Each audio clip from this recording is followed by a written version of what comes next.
여러분 안녕하십니까? TV 속 서울신문입니다. 간밤에 런던 올림픽에서 어떤 일이 있었을까 궁금해하면서 아침 맞는 분들 많으시죠? 우리 선수들이 보내는 승전보에 환호하기도 하고 안타깝고 억울한 패배에 울분을 터뜨리기도 하는데요. 유독 이번 올림픽은 우리 선수들에게 승복하기 어려운 결과가 많았는데요. 그래도 정정당당하게 상대를 존중하면서 승부에 임하는 모든 선수들에게 응원과 박수를 보냅니다. 온전히 올림픽만 즐기고 싶은데 참 세상에는 일이 많이 벌어졌습니다. 지난 한 주에 논란이 된 이슈는 무엇이었는지 톡톡 SNS에서 만나보시죠.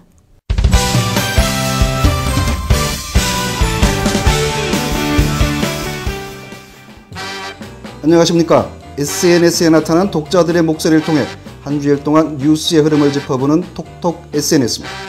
이번 주에는 박지원 원내대표의 검찰 출석, 그리고 런던 올림픽의 이딴 오심 파문 등이 주요 이슈가 됐습니다. 한 주일 동안 이슈의 중심에는 민주당 박지원 원내대표가 있었습니다.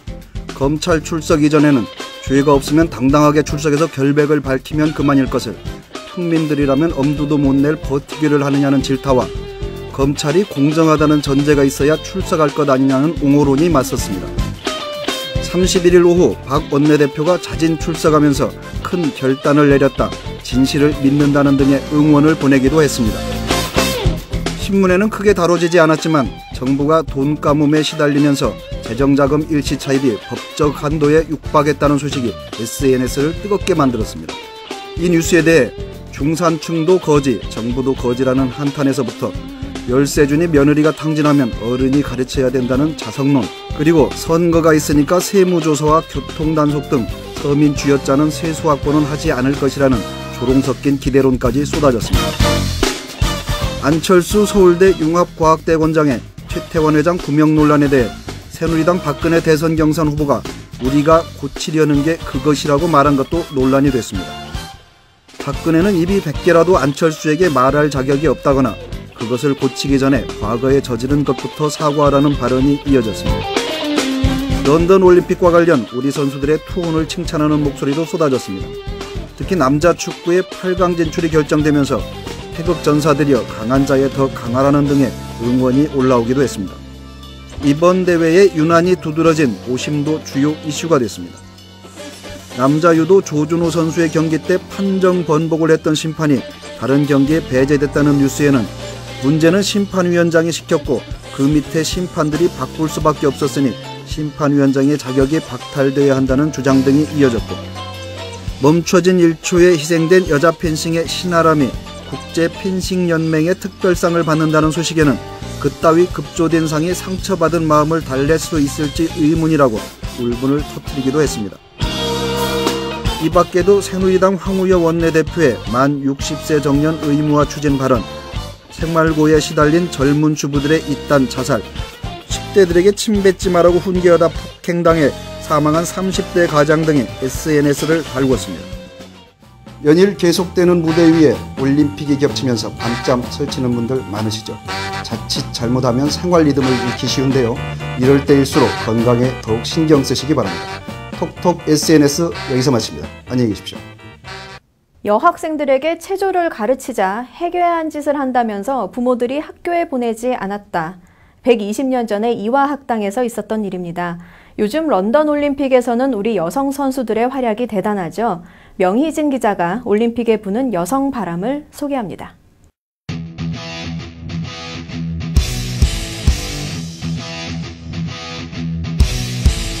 우리의 것, 우리의 소중한 것 살아있네. 악천후 속에서 놀라운 집중력을 보여준 한국 여자 양궁 대표팀. 7연패라는 놀라운 역사를 새로 쓰고 당당히 금메달을 목에 걸었습니다. 한국 여성이 국제 스포츠 무대에 처음 등장한 것은 1948년 제14회 런던 올림픽입니다. 당시 18살이었던 고 박봉식 선수는 원반 던지기에 참가했습니다. 해를 거듭할수록 한국 여성들의 활약이 두드러지고 있습니다. 올림픽 2연패를 노리는 장미란 선수. 한국 시간으로 5일 오후 11시 30분. 4년간 들어올린 뜨거운 땀방울로 금빛 바벨을 들어올립니다. 귀여운 외모로 삼촌 팬들의 마음을 사로잡은 손현재 선수. 뛰어난 실력까지 겸비한 손 선수는 이번 올림픽 종합 5위에 도전합니다. 한국 여자 펜싱 사상 첫 금메달. 미녀 검객 김지연이 2일 새벽 깜짝 금메달을 선사했습니다. 김지연은 남녀를 통틀어 아시아 선수로서는 처음으로 금메달을 목에 걸었습니다. 한국 여자 사격 20년 만에 금메달을 쏘아올린 당찬 소녀도 있습니다. 20살 김장민은 거침없는 한 발로 1992년 바르셀로나 올림픽 여갑순을 이어 두 번째 금메달을 따냈습니다. 올림픽에 부는 여성 파워는 한국뿐만이 아닙니다. 테니스 스타 마리아 샤라포바는 여성 기수로 당당히 올림픽에 섰습니다. 전통적으로 남자 선수만 기수로 뽑아온 러시아에서는 이례적인 일입니다. 카타르 역사상 처음으로 올림픽에 출전한 여자 사격의 바이아 알 하마드도 카타르 국기를 들었습니다. 알 하마드는 사상 첫 출전에 첫 여성 기수로 뽑히는 기쁨까지 누렸습니다. 완전한 남녀 평등이 이뤄진 이번 런던 올림픽. 체육계에 부는 우먼 파워에 온 지구촌이 들썩이고 있습니다. 서울신문 명희진입니다. 1900년에 프랑스로 떠났던 국악기 11점이 고국의 품으로 돌아왔습니다. 국립국악원이 2달 동안 전시한다는데요. 이 국악기들은 왜 112년 동안 프랑스에 있었을까요? 박홍규 PD가 전합니다. 연금이라 대취타!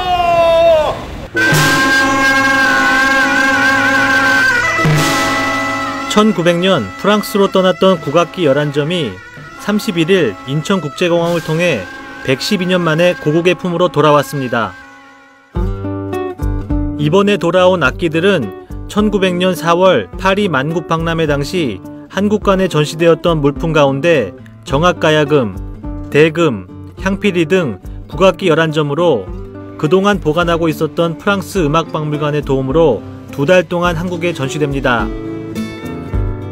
당시 박람회는 고종이 1897년 자주 주권 국가임을 대내외적으로 선포하기 위해 조선에서 대한제국으로 국호를 바꾸고 참가, 세계의 대한제국의 존재를 알린 소중한 기회였습니다.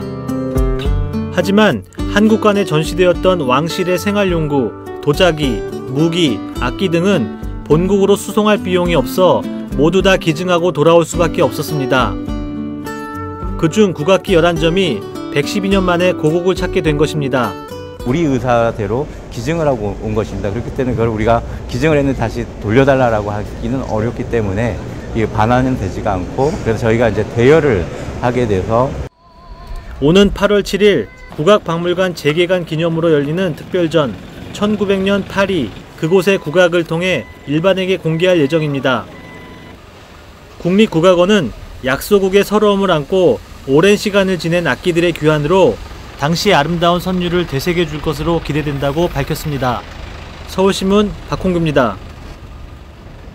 아이들 여름방학에 무엇을 할지 고민 많으시죠? 국립현대미술관이 다양한 프로그램으로 문화 여름방학 나기를 준비했다고 합니다. 어떤 프로그램이 있을까요? 성민수 PD가 다녀왔습니다. 호랑이 뱃속에 소금 장수랑 기름 장수가 한 어린이가 모니터에 나타난 그림을 친구에게 열심히 설명합니다. 잠시 머뭇하던 친구는 상상력을 동원해 그림을 그립니다. 자신이 본 것을 상대방에게 전달함으로써 이른바 귀로 그리는 이미지, 눈으로 말하는 이야기를 체험하고 있습니다. 서로 맞추고 설명하는 게 제일 재밌는 거. 앞으로 재밌어요. 국립현대미술관에서는 여름방학을 맞은 어린이들을 위해 다양한 문화행사를 준비했습니다. 어린이 미술관 에듀스튜디오는 예술과의 소통을 위해 지난 4월 기존의 미술관을 교육문화공간으로 바꿨습니다.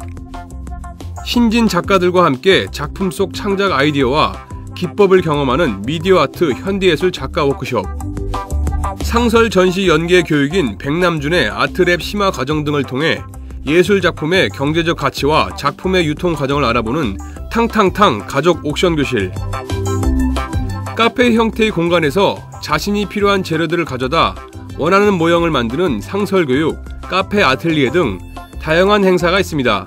어린이들이 현대예술을 보다 쉽게 이해하고 체험할 수 있도록 의미 있는 경험을 선사하고자 준비하였습니다. 다양한 프로그램으로 문화 여름방학을 준비하는 어린이 미술관 에듀스튜디오. 돌아오는 주말 아이들과 함께 미술관을 찾아보는 건 어떨까요? 서울신문 송민수입니다.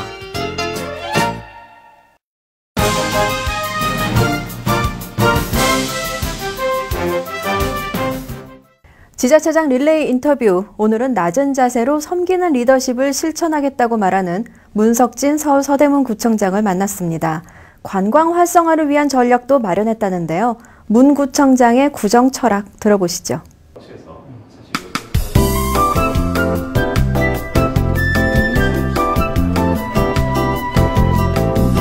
실제로 제가 이제 역점을 둔 것은 복지라는 부분인데요. 지금 복지에 대한 논쟁들 정치권에서 있습니다. 그런데 사실 복지 문제는 지자체가 당연히 해야 될 과제이고 또 기초지자체인 지방정부는 이 복지 문제를 떠나서는 생각할 수가 없다고 생각합니다. 물론 저희 전체 예산 중에 저희가 한 2,700억 정도 예산되는데 그중에 35%가 복지 예산인데 되게 고정비입니다. 이를테면 정부가 정해놓은 복지에 지출해야 될 비용들이죠. 근데 이거 말고도 우리가 챙겨야 될 복지의 현장은 많습니다. 그래서 그 틈새 과정들을 위해서 제가 나름대로 생각한 것이 백가정 보듬기 사업이라고 해서 꼭 예산만 가지고 가는 것이 아니라 우리 시민사회가 함께 동참을 하자. 일시적인 것이 아니라 자립할 때까지 하자는 겁니다. 굉장히 장기적인 프로젝트인데 나름대로는 백가정 보듬기 사업이 성공적으로 수행되고 있다고 생각합니다. 이제 앞으로 차 없는 거리를 염두에 두고 대중교통 전용지구를 조성하는 사업입니다. 그래서 보행로를 넓히고 넓혀진 보행로에 여러 가지 다양한 그 문화 공연들을 있도록 만들 겁니다. 그래서 여러 가지 퍼포먼스를 통해 가지고 사람들이 모인 사람들을 통해서 이 경제가 활성화되는 이러한 일들을 추진하고 있습니다. 스마트폰으로 누구나 쉽게 그 가게에 대한 또 내지는 음식물, 내지는 옷가지 종류 관계없습니다. 이 모든 콘텐츠들을 포함시켜서 스마트폰으로는 모든 걸 쉽게 확인해 볼 수 있는 스마트시티 구현을 위해서 지금 현재 사업을 착수하고 있습니다. 앞으로 신촌이 단순히 어떤 그 거리만이 깨끗해진다 이런 것이 아니라 경제가 살아나는, 상권이 살아나는, 그래서 새롭게 모여지는 신촌을 만들기 위해서 노력하고 있습니다. 현재 가시적인 성과로는 서대문 고가도로 옆에 예전 화양극장 자리에 지금 호텔이 건립되는 것 지금 준비하고 있거든요. 철거 작업도 시작해서 이제 준비가 되어질 텐데, 우리 주로 중국 관광객들이 신촌 기차역 중심으로 오시거든요. 근데 잠깐 오셔가지고 간단히 그냥 머물고 가버리시거든요. 그래서 여기 좀 오래 머물게 하려면 신촌 기차역 쪽에 관광호텔을, 그리고 신촌 우리 전철역 쪽에 또 관광호텔을 좀 유치하고, 그리고 현재 추진되고 있는 서대문 사거리를 중심으로 해서 또 좀 이쪽에 비즈니스 호텔을 좀 중심에서 건립하게 되면 나름대로 우리 경제도 살고 외국 관광객도 수용할 수 있지 않을까 생각합니다. 근데 서대문은 교육하는 특별하게 좋은 장점이 있습니다. 서울에 있는 대학들 중에서 특별히 연세대, 이대, 대학이 정규대학이 8개가 있고요. 또 사이버 대학까지 합치면 10개 대학이 존재하는 곳입니다. 우리 모든 아이는 우리 모두의 아이라고 하는 이런 교육적 관점으로 교육을 해야 된다. 전인 교육이 중심이고, 그래서 책 읽기 사업을 펼쳤습니다. 100권의 책 읽기 사업을 우리 아이들뿐만 아니라 어른들까지도 다 동참해보자. 작은 도서관 운동도 이제 많이 펼치고 있는데, 이런 전인 교육 물론 강조하고 우리가 나아갈 방향이지만 또 현실을 무시할 수는 없습니다. 한성고등학교, 중앙여고, 인창고등학교 세 학교의 교장선생님하고 의논을 해서 한중인 프로젝트를 계속 강화해 나가자. 이걸 통해서 의외의 성과들을 나타냈습니다. 저희가 최초로 전국 시군구 중에서 한국교육과정평가원에서 평가한 수능고사 표준점수 전국 30위 안에 처음 들었거든요. 또 한 가지는 연세대학교에서 시행하는 그 드림스타트라고 하는 그런 지원이 있습니다. 그거는 연세대학교 학생 100명하고 우리 서대문구 관내에 있는 학생들 중에서 좀 환경이 좀 어려운 학생들 100명을 대상으로 1대1로 멘토 멘티 사업을 하는 겁니다. 저희가 꾸준히 학교에 대한 관심을 가지니까 학부모님들도 저희 동참해주고 있고요. 또 저희가 단순히 입시만을 위해서 하거나 아니면 보편성 교육만을 지향하는 것이 아니라 모든 걸 다 종합해서 관심을 갖고 있습니다. 또 수월성 교육을 위해서도 저희가 영재 교육을 이화여대하고 함께 하고 있거든요. 그것도 저희가 과감하게 투자해서 영재 교육 프로그램도 시행하고 있는데 아마 그 모든 것이 어우러진 결과가 아닌가 생각합니다. 지금 뉴타운 재개발이 실패한 이유는 주민들이 소통하지 아니하고 커뮤니티가 형성되지 아니하고 정부가 밀어붙이기 식으로 했기 때문에 그렇습니다. 또 아니면 시공업자가 재벌 시공사들이 자기들의 어떤 건설 이익만을 추구하고 공동체는 생각하지 않고 집단으로 다 철거하고 모든 소통이 없었다. 소통이 되어지면 정보가 공개될 것이고요. 의논할 것이고 가장 민주적인 리더십으로 조합 집행부를 구성했을 것이고 그분들이 주민들과 함께 협의했으면 이런 문제가 안 나옵니다. 지금 대개들 마을 공동체 한다고 해서 마을을 어떻게 만들고 이렇게 다 얘기하는데 모이면 얘기가 되어집니다. 가장 성공적이었다고 하는 성미산 마을 공동체도 사실은 그분들의 관심사안이 우리 아이들을 어떻게 키울 것인가에 대한 육아 공동체 사업으로 시작한 거거든요. 이제는 우리 시민들이 함께 얘기해야 됩니다. 그래서 의논하고 문제가 무엇인지 그리고 무엇을 할 것인지 논의하다 보면 저는 공동체가 지향할 바가 생긴다고 생각합니다. 행안부에서 했던 예산 효율화 사업에서 국무총리상 받았습니다.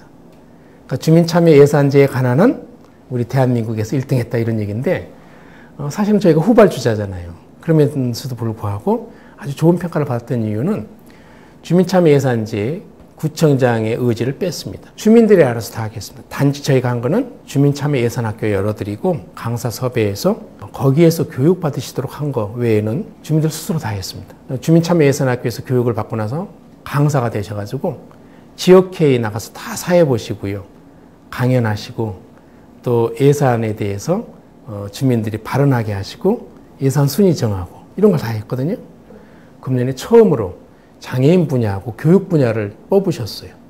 그래서 이 두 가지 회의는 또 별도로 지역회의와 함께 별도로 합니다.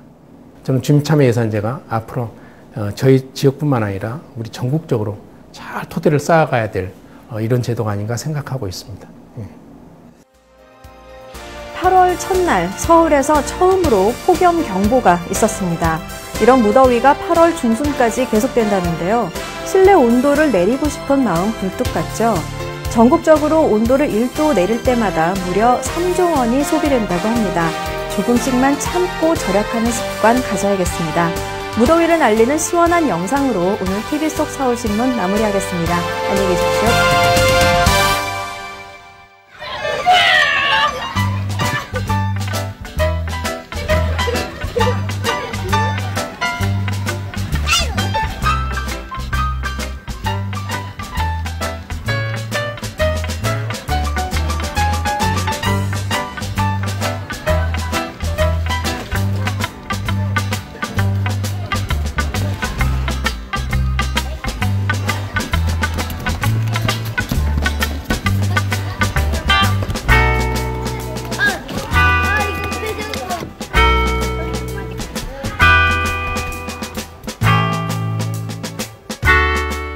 재미있고 시원하고 맛있어요. 밖엔 지금 더운데요. 더위가 싹 날아가고요. 기분이 너무 좋아요. 날도 덥고 답답한데 아이들하고 시원한 곳에 나와서 이렇게 시원한 놀이도 하고 이색적인 체험들도 하니까 너무너무 즐겁고요.